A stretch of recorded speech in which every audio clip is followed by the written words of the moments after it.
remind everybody that today, Friday, is only the 5th day of January 2018, although the avalanche of news out of the White House this week might have you thinking that another year had passed this week.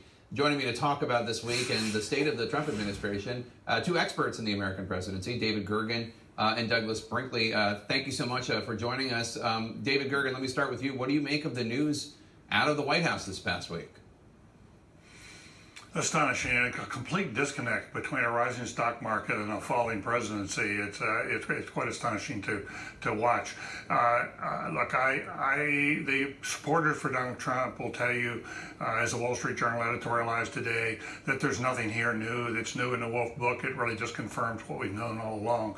I beg to differ with that. Yep. Yes, there is a lot that confirms, but I had never understood that people in the White House were actually as concerned as they are about the mental health of the president. Precisely. That they watched him, his capacity to, when they first came in, he was telling the same story 3 times over the course of 30 minutes. And perhaps not remembering he'd already told it before. And that's now down to 10 minutes. That was very disturbing. And I think the second thing that came out was that he claims, Wolf claims, may be wrong, but he claims that 100% of the inner circle believe the president is not fit for the office. That was very disturbing. Professor Brinkley, what about you? I agree with what David said. I've never seen a book like what Michael Wolff's produced here. I mean, we've had people from inside the White House get fired or leave and write a disgruntled memoir. I mean, David remembers well Donald Reagan during the Reagan years saying Nancy Reagan has an astrologer and all that. But this is one after the other. It's a beehive of stings that Donald Trump is taken from Wolff here, and that Steve Bannon turned on his friend and boss Donald Trump so quickly. And you'd have to think that Bannon thought that Judge Roy Moore was going to win in Alabama, and it was going to be a fight for the soul of the Republican Party, Trump versus Bannon, and he was going to win. And Steve Bannon now is an island unto himself. The left doesn't trust him or like him. The right doesn't trust him like him. Breitbart might run him out. It's just been a very strange week. And the nut of it all, I think, is this notion of the German Deutsche Bank and what people are, that the Mueller investigation may be looking at financial transactions. Yeah. There's the effect on the president, the effect on the Trump presidency, and then there's the effect on the American people of all this. Earlier this week, Ohio Governor John Kasich was on the show, and he warned about the effect that all this drama is having on the public. Take a listen. We're not even through the first year, and there's just so much chaos and so much disruption that's been circling around the administration. And Jake, the problem with this is over time, people either tune it out or they tune it in, and it even polarizes people more. Do you agree with that, David? I do. I do. I think we have certain habits in politics that grow up over time, and that this is a presidency who is really changing a lot of those habits, and we've become even more polarized, but particularly, I think, distrustful of each other, depending on our respective points of view. And I think that is.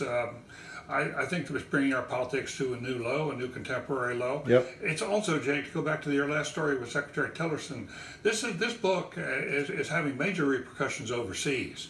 When people woke up today in Frankfurt and Germany, and the most conservative, respected newspaper in Europe, the major headline was, "Is Trump still sane?" The Times of London and Murdoch paper raising questions about front page about the president's mental health. And you find increasingly a number of countries openly talking about some of our best allies.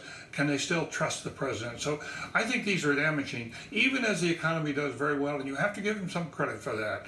There's such a disconnect. At some point, I worry that the economy is going to be affected by our politics too. Professor Brinkley, it is extraordinary how much access the author, Michael Wolff, was given to the West Wing, to the inner workings of the White House, including access to the president himself. Michael Wolff has said he's not sure what the president thought was happening when they met, but the two spent about 3 hours cumulatively over the course of the campaign and in the White House. How could the president's staff allow this guy who had this reputation beforehand? If they had just asked Rupert Murdoch what Murdoch thought of the biography that Wolff did on him, how could they let him in like that? Isn't it amazing? It's almost hard to fathom that he was kind of, trolling around the White House, talking willy-nilly to whoever he wanted to, talking to the President of the United States, and the President says it wasn't an interview for the book. But my goodness, there you are talking to this guy who is written for Vanity Fair, he's a deep digging, investigative reporter. I mean, and it all gets back to Steve Bannon. This is Bannon's creature, Michael Wolff. It's a lot like Bob Woodward's style, where you might get one or two people that work with you. But imagine if Woodward was living in the Nixon White House, living in the Oval Office during the Watergate years. So it shows a big error on Trump in the White House to allow, I think, a reporter that kind of roaming access. But our country may be benefiting from it. Yep. We may be able to see now that perhaps the president is the man behind the curtain. Wow. All right, Professor Douglas Brinkley and David Gergen, it's always a pleasure. The Wizard of Oz syndrome. Thank you, Jake. Republican senators recommending charge